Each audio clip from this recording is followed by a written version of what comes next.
بسم اللہ الرحمن الرحیم۔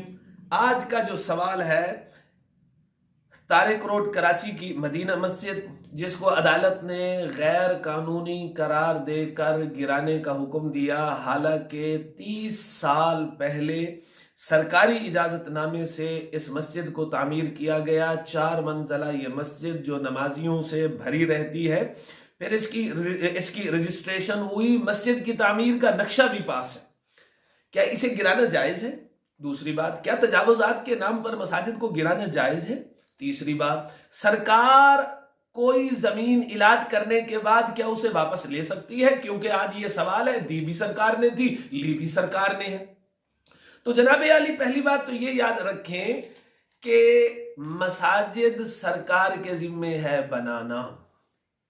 جو اہل محلہ بناتے ہیں، جو مولوی یہ ذمہ داری اٹھاتا ہے، تو یہ دینی جذبہ کے تحت ہے۔ جیسے ہم سے ٹیکس لے کر ہمیں سکول دیا جاتا ہے، ٹیکس کے پیسوں سے ہسپتال دیا جاتا ہے کیونکہ وہ ہماری ضرورت ہے، اسی طرح مسجد بھی ہماری ضرورت ہے۔ بچوں کو قرآن و سنت کی تعلیم دینا بھی ریاست کی ذمہ داری ہے، اور یہ ریاست تو بنی ہی اس بنیاد پر ہے۔ پاکستان کا مطلب کیا؟ لا الہ الا اللہ۔ پاکستان جب 2 قومی نظریات پر بنا تو نظریہ اسلام سمجھانا یہ ریاست کی ذمہ داری ہے، لیکن صد افسوس ریاست اس ذمہ داری میں ناکام رہی۔ تو یہ کام بوریا نشین مولوی سے اللہ نے لیا، اہل محلہ نے مساجد کو تعمیر کیا، ان کی ضروریات کو اہل محلہ نے ہی پورا کیا۔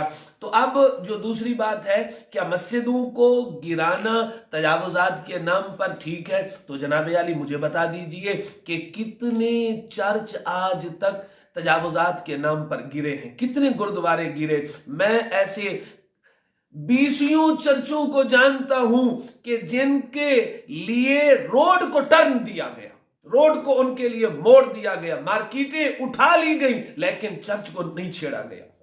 آپ دیکھ لیجئے کہ کرتارپور میں کیا ہوا، کتنی زمین الاٹ کر دی گئی۔ یہ بھی تو آخر مسلمانوں کے ٹیکس کا پیسہ ہے۔ اگر مسلمانوں کے ٹیکس کے پیسے سے گردوارے بنائے جا سکتے ہیں، چرچ بنائے جا سکتے ہیں، مندر بنائے جا سکتے ہیں، تو مساجد کیوں نہیں بنائی جا سکتی؟ پھر یہ تو بتائیے کہ اقلیتوں کے لیے تو حکومت نے فنڈ رکھے، مساجد کے لیے کتنے فنڈ رکھے؟ چلو نہ رکھو فنڈ، نہ بناؤ مساجد، جو مسجدیں بن گئیں ان کو کیوں ڈھانے پر تلے ہوئے ہو؟ مغربی آقاؤں کو خوش کرنے کے لیے ہر حکومت ایسا کرتی آئی، لیکن اب کی حکومت جو ریاست مدینہ کے دعوے دار ہیں، انہوں نے تو حد ہی کر دی، حد ہی کر دی۔ حالانکہ ہم دیکھ چکے ہیں کہ لال مسجد کے گرانے پر مسلمانوں میں کس قدر تشویش کی لہر دوڑی تھی، اور کس قدر خون خرابہ ہوا تھا، کس قدر ملی اور قومی نقصان ہوا تھا۔ بہرحال ایک بات یاد رکھیے کہ مسجد کو گرانا تو جائز نہیں۔ جس آدمی نے زمین مسجد کو وقف کی ہے، جب مسجد بن گئی یا اس پر نماز شروع ہو گئی، وہ خود بھی نہیں لے سکتا۔ مسجد اپنی چیز کسی کو دیا نہیں کرتی۔ مسجد تو سلطنت میں سلطنت ہوا کرتی ہے، مسجد میں کسی کا حکم نہیں چلا کرتا۔ وَأَنَّ الْمَسَاجِدَ لِلَّهِ، مسجدیں اللہ ہی کا گھر ہوا کرتی ہیں۔ اور یہ بھی یاد رکھیے کہ مسجد ہی رونق ہوا کرتی ہے اہل محلہ پر برکت کے لیے، پارک نہیں رونق ہوا کرتا۔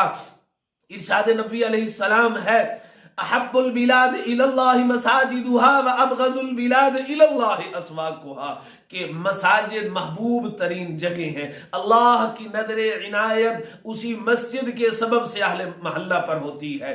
تو کیا یہ مسجد غیر قانونی ہے؟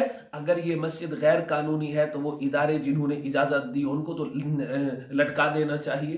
یہ کہنا کہ ریاست نے جگہ دی تھی، ریاست نے لے لی، ریاست نوکر ہے عوام کی، اور اس عوام سے تو پوچھو جن کو تم پارک دینا چاہتے ہو، وہ کہتے ہیں خدا را پارک ہماری ضرورت نہیں، ہمارے بچوں کو مسلمان جینے دو، ہماری نسل کو مسلمان چلنے دو۔